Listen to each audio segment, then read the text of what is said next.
Good morning, and thanks for joining us today for this webinar to give you some updates on the Fast Track Workforce Incentive Grant. This webinar will be recorded. If you have questions, please put them in the chat and we will address them probably at the end of the webinar. The presenter today is Kelly Reed, and Kelly is the Senior Associate in the Financial Aid Program. So Kelly, are you ready? I am. Thank you, Marilyn, and thank you for working with us to get this organized. We really appreciate it.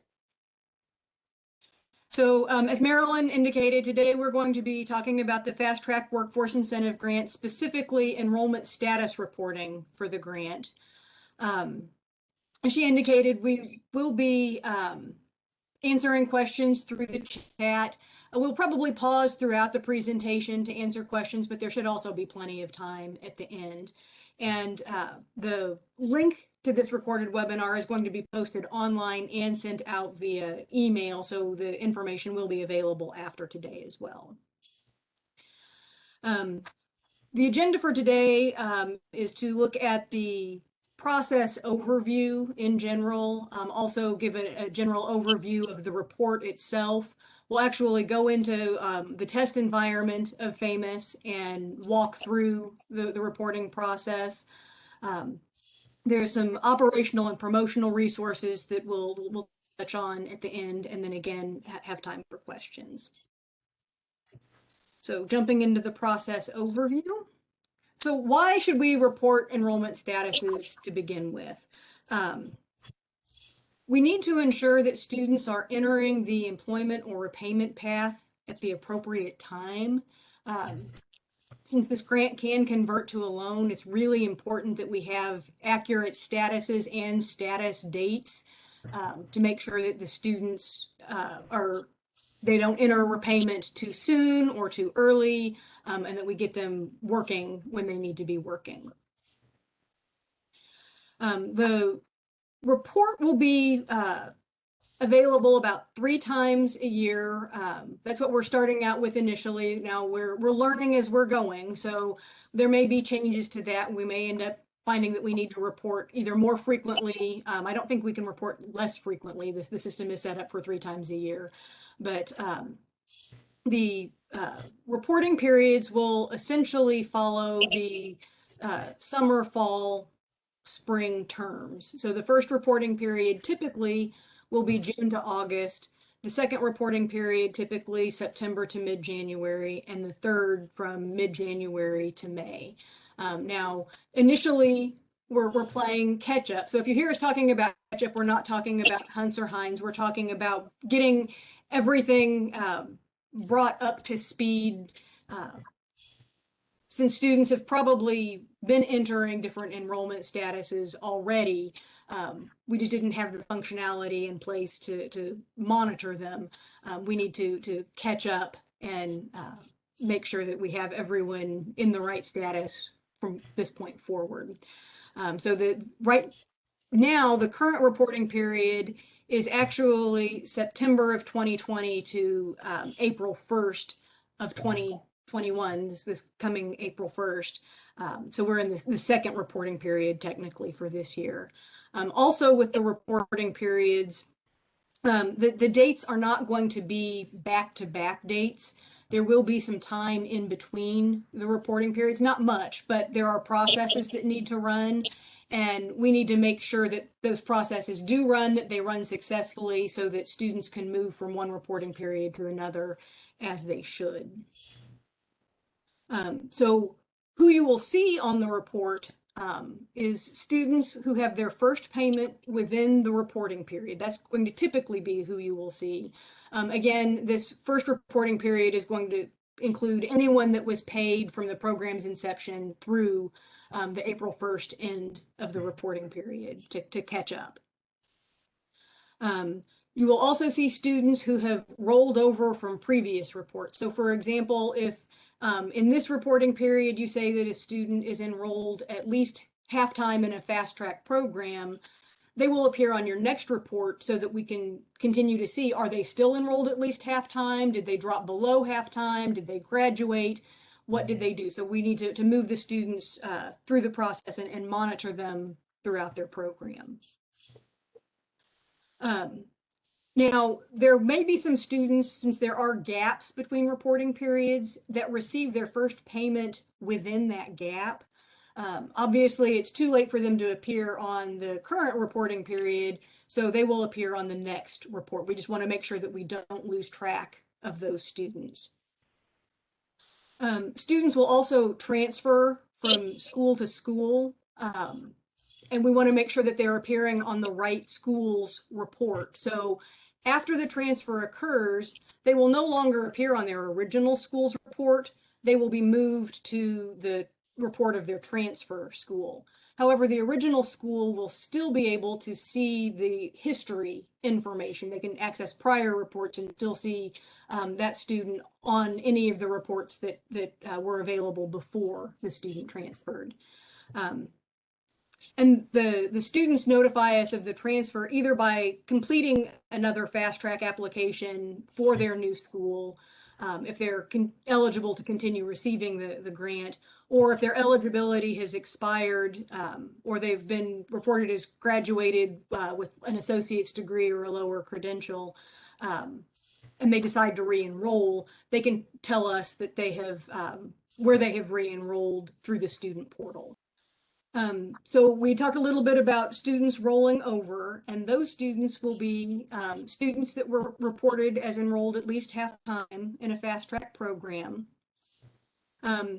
Students who are at least half time in a non-fast track program, less than half time, not enrolled, or withdrawn. Students in these categories have a little bit of a special circumstance. They have technically not met the requirement of the program that they graduate from a fast track program. And so technically they should enter repayment. However, especially for this group of students, the adults, we know that life happens and we didn't want to put them into repayment too early. So for example, if a student has to withdraw because there's some kind of a family circumstance from a semester, but they're able to re-enroll in the next term, we don't want them to immediately go into repayment. And so we have allowed them a 12-month, what we call an interruption in enrollment, in which they have basically a year to re-enroll. So those students are going to roll over for that full year, and so that we can keep track of them. You know, have they re-enrolled? Have they not re-enrolled? Where exactly are they at the end of each reporting period within that year? And then at the end of the year, they will, if they have not re-enrolled, they will end up falling off. Also, students who have graduated with a certificate or associate's degree who re-enroll during their grace period will appear on the next report as well, because they are continuing with their education and have not received a bachelor's degree yet. And again, they will tell us what school they are enrolled in, so they appear on the appropriate school's report. Students will, from time to time, fall off of the report. If a student is reported as having graduated with a bachelor's degree, they will no longer appear. Students who were reported as graduated with a certificate or associate's degree who do not re-enroll, presumably those students are working, or will have entered the repayment path, so they will be removed from the report. Obviously, students who are reported as deceased, there's no need to report on those students anymore. And again, the students whose 12-month interruption in enrollment has expired and they have not re-enrolled within that 12 months. And again, the statuses that trigger that 12-month interruption in enrollment are at least half time in a non-fast track program, less than half time, not enrolled, and withdrawn. Now, the status dates that are reported, again, it's very important that the right date, the accurate date be reported for each status, but what date you use will depend on the circumstance. So for students who are at least half time in a fast track program, at least half time in a non-fast track program, less than half time for the entire reporting period. So they start out the term less than halftime and they stay that way throughout, or who are not enrolled, you will use the date that you are reporting the information as the student's status date. However, for students who have graduated, withdrawn, died, or who dropped to less than halftime status in the middle of the reporting period, for those students, you will use the actual status date, the actual date the student entered that status as the date that you report. There are, as you work the report, you can save at any time throughout the reporting period.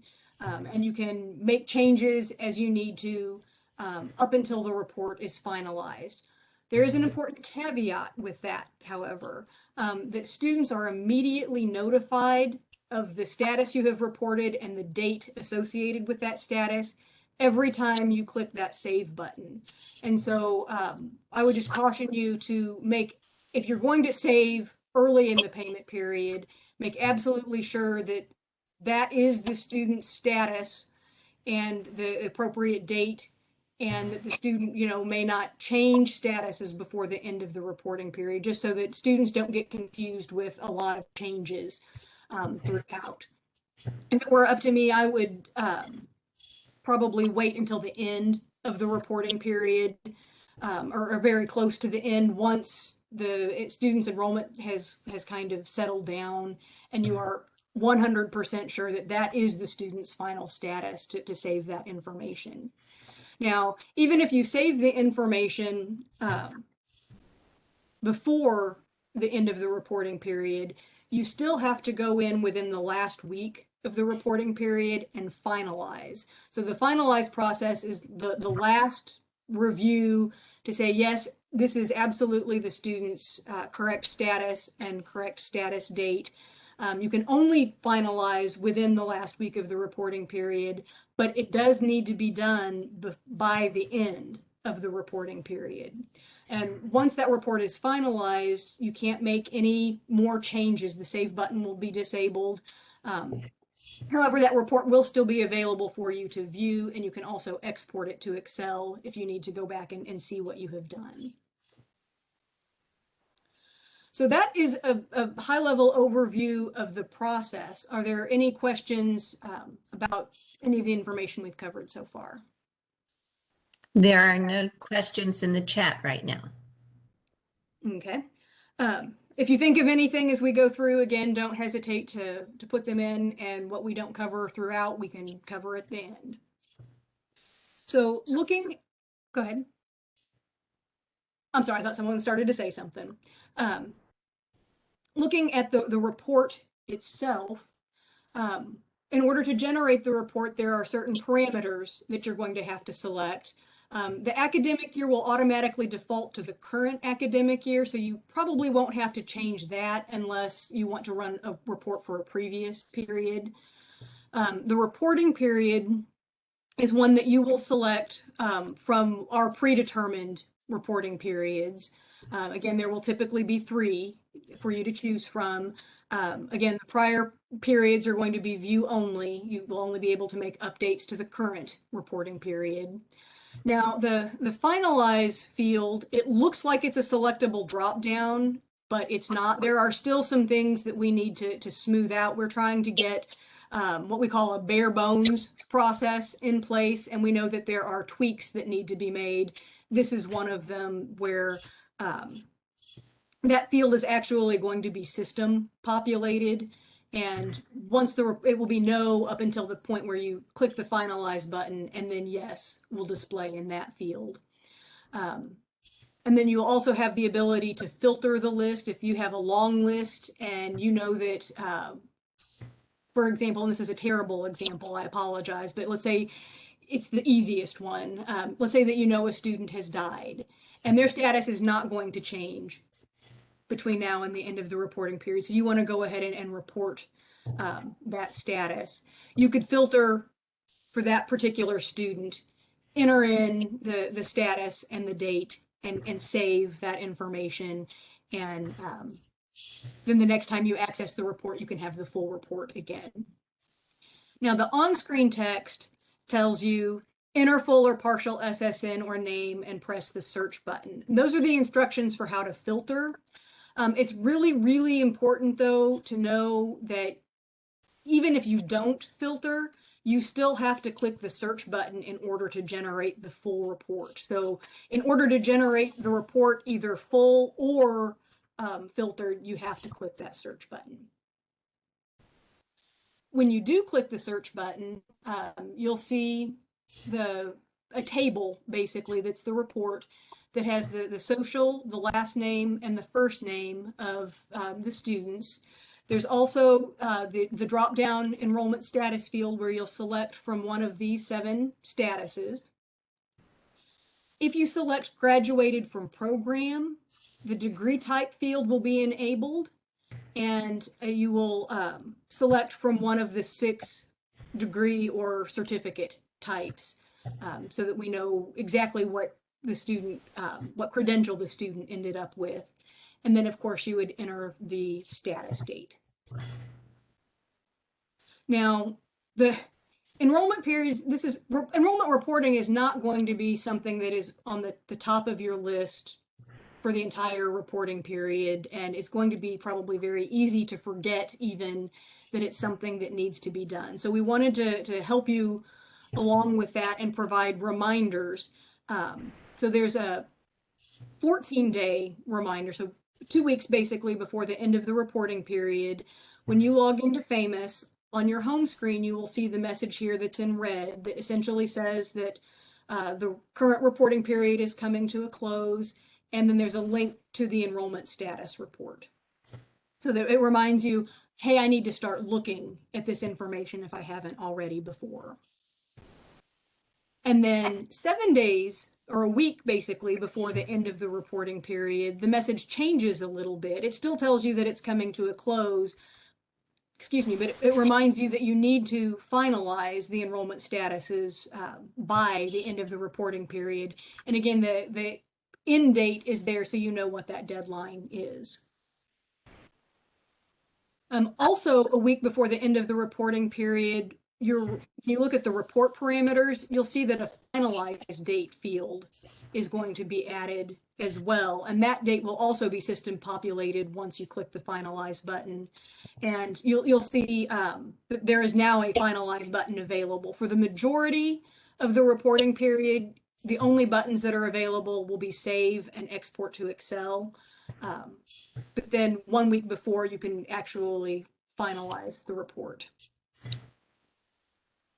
Now, since again, the dates are really important, and having the right status is also very important for the student. When you click the finalize button, we want to confirm, are you sure you are really ready to do this? So if you are, you click yes. If no, it takes you back to the previous page and you can make your changes as you need to. Once the report is finalized, the display is going to change again a little bit. You'll see that the finalize field will update from no to yes, and the finalized date will be populated. You'll also notice that the finalize button is now gone and the save button is disabled. So you can't make any more changes to this particular reporting period, but you can still export to Excel if you need to. Kelly, we have a question. Okay. Is there any chance at least one of the reminders can be pushed to us through as an email? Since we use the FTP file process, we don't log into Famous regularly. Yeah, we can probably do that, especially initially as we're trying to get everyone getting used to this new process. We can certainly send out an email reminder the 1 week and 2 weeks before. Are there any other questions at this point? Not at this time. Okay. This is where we're gonna test my technical abilities, and it worked in our practice run, so hopefully it will work again. And again, I'm logging into our test environment, and we're going to select Best Choice University. And since we are 2 weeks out from the April 1 end of the reporting period, um, the the general reminder message is there, and you can click on the link and it will take you to the enrollment status report page. I'm going to go back to the home screen though and show you how you can get there when this link is not, excuse me, when this link is not available. It's under the reports menu and you click on enrollment status report. And again, the academic year is defaulted to the current academic year, so we don't need to make any changes there. The reporting periods that we have set are, again, June to August, September to April for this initial year, April to May then. And so we are in the September 3rd, 2020 to April 1st, 2021 reporting period. You can see that you can't make any changes to the finalize. Again, that's a system populated field. We'll filter in just a minute. So I'm just going to click search to generate the list. And you can see that here are our students. There's the social security number, last name, first name. And for Bugs Bunny, I'm going to report that he is at least half-time in a fast track program, which is one of the statuses where we use the report date as the status date. So I'm going to put in today's date. For Daffy Duck, I'm going to say he is at least half-time in a non-fast track program, which is also a status where we use the reporting date. For Porky Pig, I'm going to say he graduated from program. I'm going to skip the deceased category. Even Looney Tunes, it makes me uncomfortable making someone deceased. So just know that if someone is deceased, you will use their actual date of death as the status date. So for Porky Pig, he's graduated. You can see that now this degree type field has been enabled, but only for him. And we're going to give him an associate's degree and say that he earned that at the end of last spring. So we're going to say May 18th of 2020. For Petunia Pig, we're going to say that she is less than half-time, and she's been less than half-time for the entire time. She was never enrolled at least half-time. So based on the information that we indicated earlier, I'm going to use the reporting date as the status date. Now, Elmer Fudd, he is also less than half-time. He started out the fall term as at least half-time, so he dropped to less than half-time midterm, so we'll use his actual date. And I'm going to say that that's Halloween, just because. Marvin the Martian is not enrolled, and that again is a status where we use the reporting date as the status date, except it's 2021 now. Speedy Gonzalez withdrew, and we're going to say that he withdrew last spring. Again, that's normally this won't be the case, but in this first reporting period, it's possible that you could have students that have a withdrawal date as old as last spring. So we want to make sure that we capture that information accurately. So for that student, we're going to say he withdrew in February of last year. Yosemite Sam graduated from his program with a bachelor's degree, and we're going to say that he graduated, he was a December graduate. And then Tweety Bird graduated from the program with excuse me, I sound more like Sylvester, with a certificate less than 1 semester. And Tweety got that certificate last July.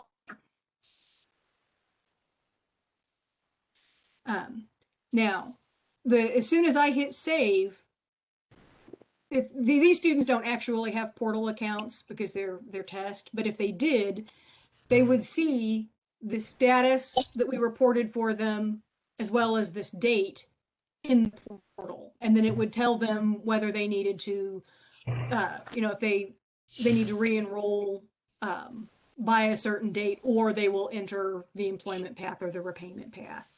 So I'm going to go ahead and click the save button. And since we're 2 weeks out, the finalize button is not available yet, and there's a process that our IT staff would have to run. So unfortunately, I can't show you the exact finalize process, but you can see that 9 records have been saved successfully. And if you export to Excel,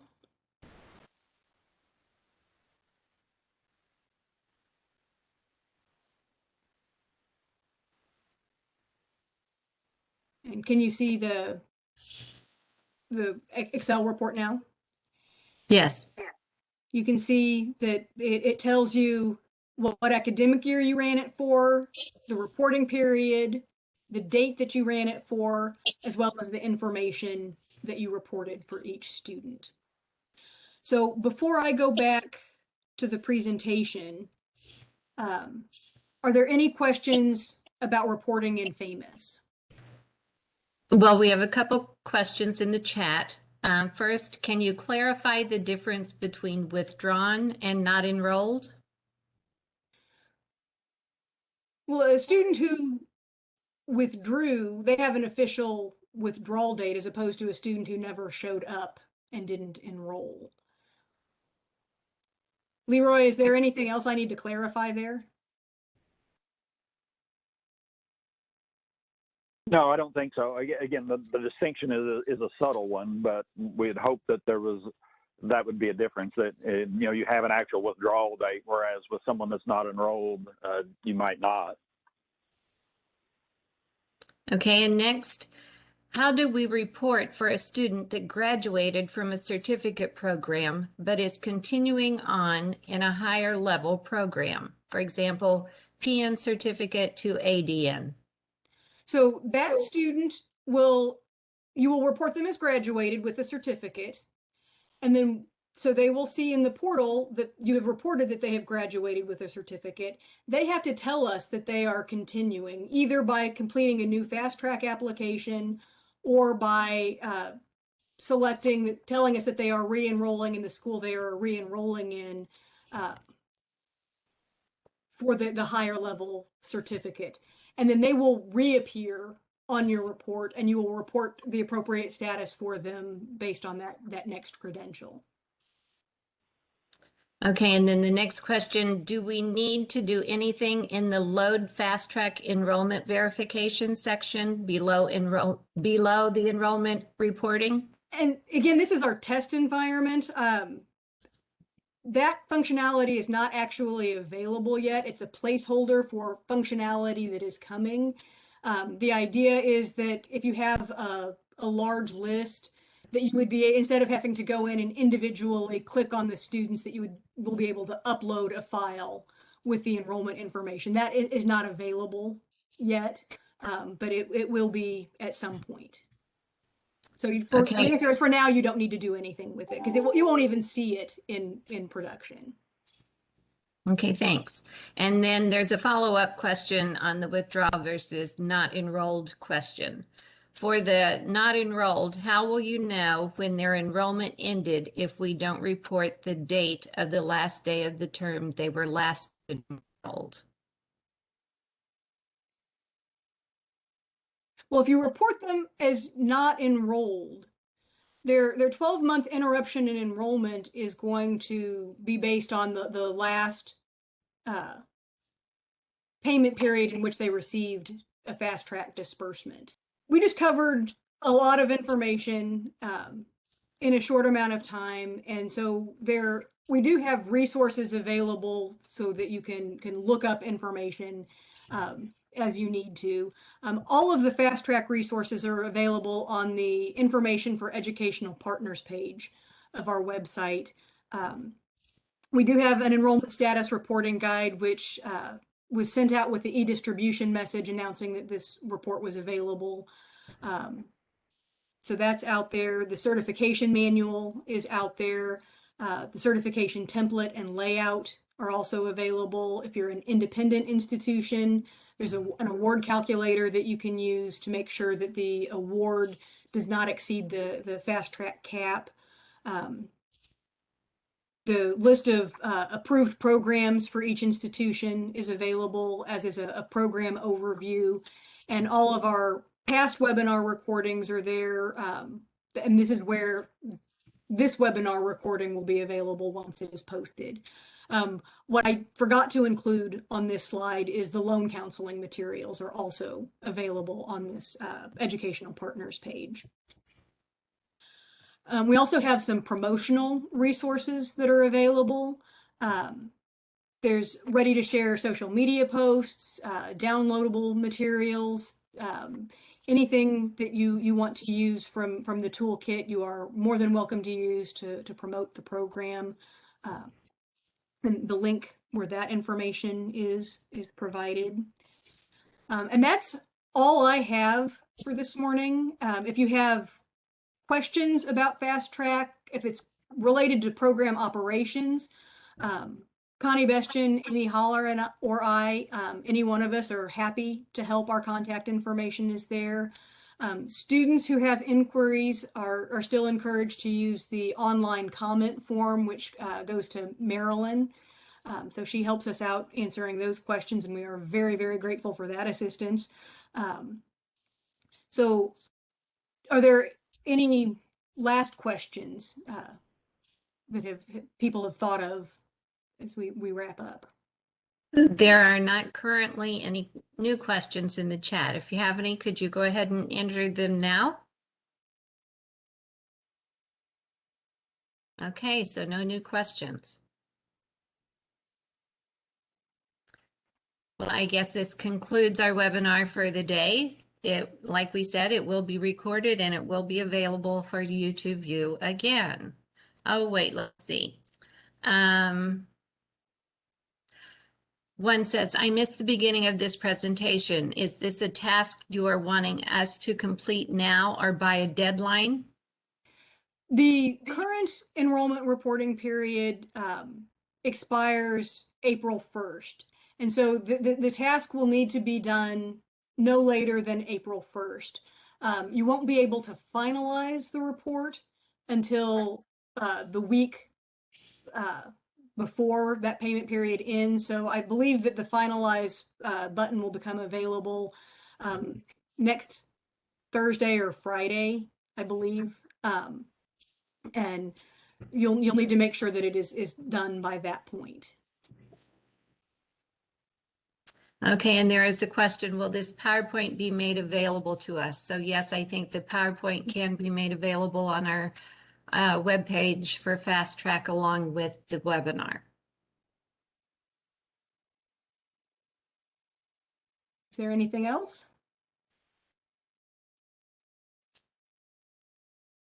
I see nothing else. Okay, well, again, if you do think of questions later, that's what I do. I never think of questions in the moment. It's always after the fact. You have our contact information. Again, don't hesitate to reach out and we'll be happy to help. And other than that, I hope everyone has a good rest of their day and a great weekend, and thank you for participating.